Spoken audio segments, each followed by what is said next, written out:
오늘 말씀은 이 지혜로운 자가 단순히 지혜롭기만 한 것이 아니라 특별히 부지런한 사람으로 연결을 시키고, 그리고 악인을 게으른 사람과 연결해서 설명을 합니다.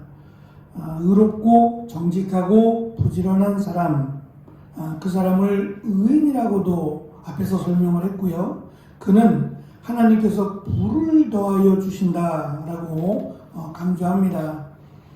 이 부라는 것이 어떻게 해서 얻게 되는지는 설명이 없습니다. 다만 이 부라고 하는 것이 하나님께서 주신 것으로 설명을 하므로 스스로 얻어지는 것, 그러니까 빼앗기지 않고 그냥 계속해서 누적되거나 얻어지는 것일 수도 있겠지만, 어떠한 특별한 이유로 인해서 계기를 통해서 하나님께서 허락하시는 부라고 하는 의미일 수도 있습니다.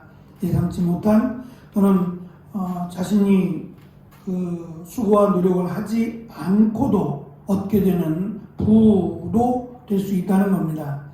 다만 전제는 앞에서 말씀드린 것처럼 지혜로운 자라고 소개하는 그 지혜로운 자가 지혜만이 아니라 부지런하고 정직하고 의를 행하는 자라고 하는 것을 전제로 가져간다는 점입니다.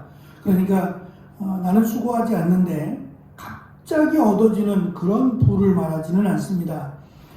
늘 자기에게 맡겨진 일에 최선을 다하고 또 그것을 정직하게, 또는 가난하고 어려운 자들에게 돕기를 힘쓰는 사람이라는 것을 전제로 주어집니다. 특별히 하나님께서 이 부를 허락하실 때에 부와 함께 근심을 겸하여 주지 아니하신다라고 하는 설명을 합니다. 당시에는 은행이라고 하는 제도가 없기 때문에 고스란히 그 부를 내가 누리기 위해서 또는 보관하기 위해서는 창고라고 하는, 성경에는 이런 창고라고 하는 것들이 설명이 되는데요. 곳간 또는 이 창고들을 지었습니다.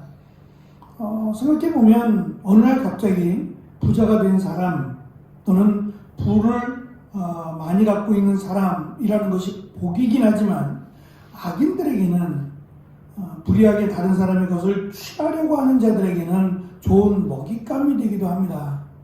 그래서 그것을 훔치려고, 또는 그것을 빼앗고 취하기 위해서 노력을 할 것이라는 거죠. 그것을 하나님께서 막아주시겠다는 겁니다.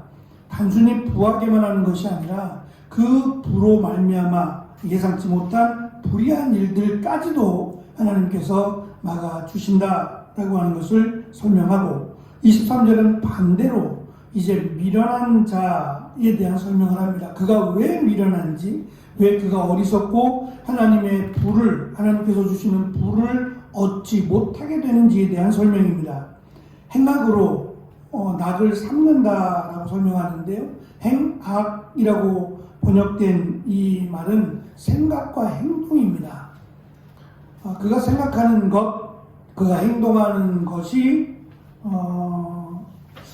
하나님께서 원하시는, 또 하나님이 기뻐하시는 그런 것이 아니라 그런 악한 것으로 그가 기쁨을 삼는다라는 점이에요.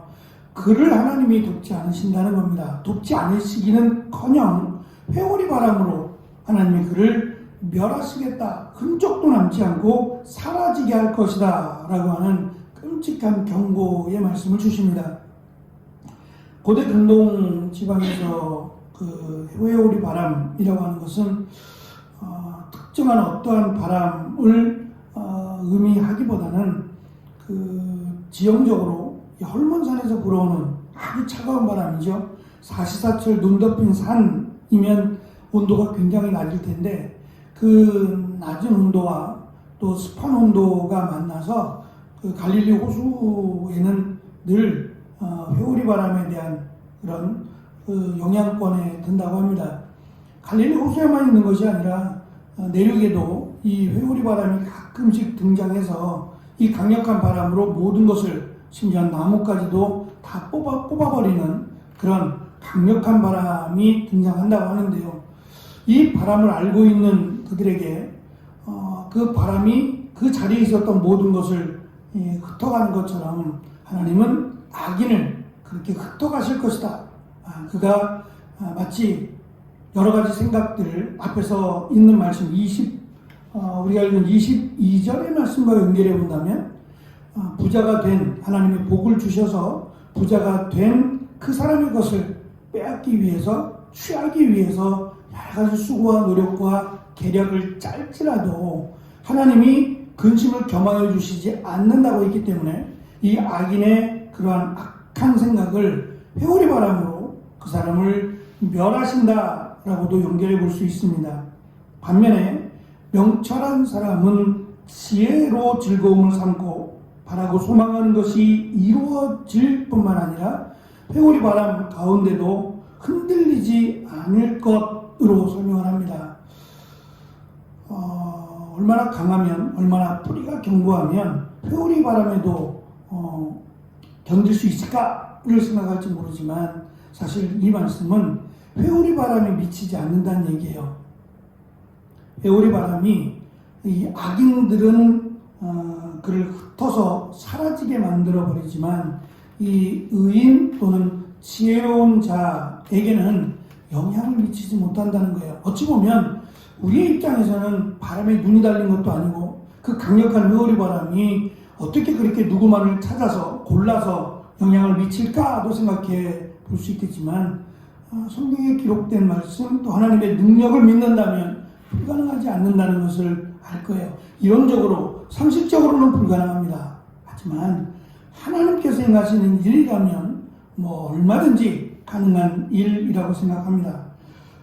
특별히 이 마지막 지금 솔로몬이 우리 알던 26절이 강조하는 말씀이 참 유머스러운 말씀이고 격언 같은 내용 같아요.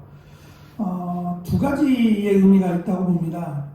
게으른 사람 또는 미련한 사람에게 일을 맡길 때에 그 일에 대한 미련한 자의 결과를 설명하는데요. 첫 번째 해석은 마치 이가 상한 사람이 이가 아프고 또 이가 상한 사람이 식초를 머금는 것과 같고 눈에 매운 연기가 들어간 것처럼 고통스럽다. 이 게으른 자에게 일을 맡기거나 게으른 자가 하는 일들은 일을 시킨 주인에게 있어서 마치 시린 이에게 식초를 붓고 그리고 눈에 연기를 가득 연기가 들어간 것처럼 고통을 준다라고 하는 내용이고, 두 번째 해석은 일을 시킨 사람은 마시기 좋은 술을 기대했는데 게으른 자는 그에게 식초를 주고 맛있는 음식을 만드는 좋은 불을 기대했는데 어리석은 자는 연기만 일으킨다 라고 하는 해석이 되기도 합니다. 그래서 결국 일을 맡긴 자는 주인은 차라리 내가 하고 말지 라며 맡겼던 일을 가져와서 자신이 하게 되는, 그래서 시간만 보내는 허송세월을 하게 만드는 그런 결과를 낳는다고 하는 어리석은 자의 결과입니다. 결국 그러한 사람을 주인이 옆에 두겠느냐. 물론 기회는 줄 수 있지만 그 기회를 게으르고 미련한 자는 악용하게 될 것이고 그것으로 인해서 주인에게 내쫓기게 될 것이다. 결국 그가 자신의 삶의 방식을 바꾸지 않는 한 그는 새로운 일을 얻기도 어려울 것이다. 게으른 자는 어느 곳에 가서도, 미련한 자는 어느 곳에 가서도 인정을 받지 못한다라고 하는, 그러면 부가 모아질 일도 없겠지만 특별히 하나님께서 그를 부하게도 하지 아니하실 것이고 근심을 겸하여 주지 않는다고 하는 이러한 은혜와 축복도 그에게 있지 않을 것이다. 결국은 부지런하라는 이야기입니다. 그 이야기와 솔로몬의 삶과 어떠한 연관성이 있는지 모르겠지만 특별히 솔로몬이 이 부지런한 사람을 지혜로운 사람하고 연결시킨다는 점에서 우리가 조금 관심을 가져야 되지 않을까라고 하는 생각이 듭니다. 누구에게나 24시간은 동일합니다. 그 동일한 시간을 내가 어떻게 활용해서 쓰느냐에 따라서 지혜로운 자가 되고 또 미련하고 어리석은 자가 된다라고 하는 것은 누구나 들어야 될 말씀으로 보여집니다. 나에게 주어진 특별한 무언가로 인해서 결정이 된다면 받지 못한 사람은 쉽게 포기할 겁니다. 시간은 누구에게나 주어지는 거예요. 일을 하는 사람이나 일을 맡은 사람이나 누구에게나 시간은 공평합니다. 그러니까 얼마나 잘했느냐를 지금 말하고자 하는 게 아니라 어떻게 했느냐라고 하는 과정을 지금 솔로몬은 강조하므로 우리에게 어떠한 일이 주어지든지 간에 그 일을 게으르지 않고 성실하게 하는 자를 지혜롭게, 그리고 하나님이 그를 부로 더해 주시고 근심하지 않고 또 어려움과 또 고난 속에서도 피할 길을 하나님은 더하신다라고 하는 말씀으로 솔로몬은 시간과 관련된 말씀을 강조합니다. 오늘도 우리에게 주어진 시간, 이 시간들을 지혜롭게 그리고 열심히 성실하게 살아가고 하나님이 주시는 귀한 은혜를 우리가 누릴 수 있는 귀하고 복된 하루가 되어지시기를 축원합니다. 기도하겠습니다.